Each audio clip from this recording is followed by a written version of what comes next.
ప్రపంచ కుబేరుడు Elon Musk space X సంస్థ తాజాగా నిర్వహించిన ప్రయోగం అనూహ్యంగా విఫలమైంది. స్పేస్ ఎక్స్ కొత్త స్టార్షిప్ రాకెట్ బూస్టర్ ప్రయోగ సమయంలోనే పేలిపోయింది. లాంచింగ్ ప్యాడ్ నుంచి టేకాఫ్ అయిన వెంటనే అంతరిక్ష నౌక ధ్వంసమైంది. ఈ పేలుడు వీడియోను ఎలన్ మస్క్ సోషల్ మీడియా వేదిక ఎక్స్ ద్వారా షేర్ చేశారు. విజయం అస్థిరమైందని, కానీ వినోదం మాత్రం గ్యారంటీ అంటూ ఎలన్ మస్క్ తమ సంస్థ వైఫల్యంపై స్పందించారు. ఆ వీడియో ప్రస్తుతం సోషల్ మీడియాలో వైరల్గా మారింది. స్టార్షిప్ రాకెట్ బూస్టర్ను ప్రయోగించిన 8 నిమిషాల వ్యవధిలోనే 6 ఇంజిన్లు ఒక్కొక్కటిగా షట్ డౌన్ అయిపోయాయి. టెక్సాస్ నుంచి గల్ఫ్ ఆఫ్ మెక్సికోకు అట్లాంటిక్ మీదుగా ఉన్న లూప్లో ఇంతకు ముందులాగానే ఈ ప్రయోగాన్ని కూడా నిర్వహించారు. అయితే అనూహ్యంగా ఇది విఫలమైంది. స్టార్షిప్ రాకెట్ బూస్టర్ 7వ దశ పరీక్షకు నిలవలేకపోయింది. రాకెట్ నుంచి బూస్టర్ నుంచి విడిపోయిన కాసేపటికే ఈ ఘోరం జరిగింది. అయితే రాకెట్ పేలిపోయినప్పటికీ బూస్టర్ మాత్రం క్షేమంగా వెనక్కి తిరిగి వచ్చింది. ఆక్సిజన్ లేదా ఇంధనం లీకేజీ కారణంగానే స్పేస్ ఎక్స్ రాకెట్ పేలిపోయి ఉండవచ్చని ఎలన్ మస్క్ ట్వీట్ చేశారు. గత ఏడాది మార్చిలో కూడా ఇలాంటి ప్రమాదమే జరిగింది.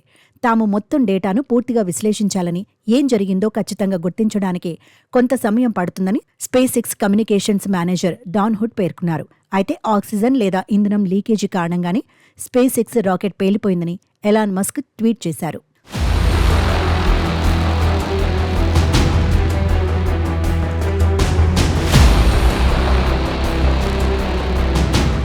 గత ఏడాది మార్చిలో కూడా ఇలాంటి ప్రమాదమే జరిగింది. అప్పుడు చేపట్టిన ప్రయోగంలో సూపర్ హెవీ రాకెట్ మొత్తం 33 రాఫ్టర్ ఇంజిన్ల సహాయంతో ఆకాశంలోకి దూసుకెళ్లింది.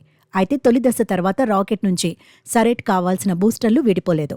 దీంతో రాకెట్ గతి తప్పి వణికిపోతూ ఆకాశంలో అస్తవ్యస్తంగా ప్రయాణించింది. 3 నిమిషాల తర్వాత రాకెట్ నుంచి బూస్టర్లు విడిపోయేలా ప్లాన్ చేశారు. అయితే ఇవి సపరేట్ కాకపోవడంతో 4 నిమిషాల్లోనే ఈ భారీ రాకెట్ పేలిపోయి ధ్వంసమైపోయింది.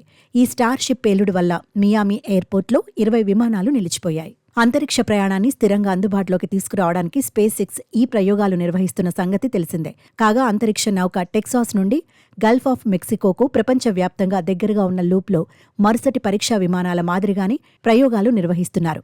స్పేస్ ఎక్స్ దాని ప్రయోగానికి 10 డమ్మీ ఉపగ్రహాల ప్యాక్తో సాధన చేసింది. అయినప్పటికీ రాకెట్ ప్రయోగం విజయవంతం కాలేదు. స్పేస్ ఎక్స్ కొత్త అధునాతన అంతరిక్ష నౌక మొదటి రాకెట్ ఇదే కావడం విశేషం. స్టార్షిప్ రాకెట్కి ఇది 7వ పరీక్ష. ఇది పూర్తిగా విజయవంతం కాలేకపోయింది. రేబియన్పై శిథిలాలను వెదజల్లింది.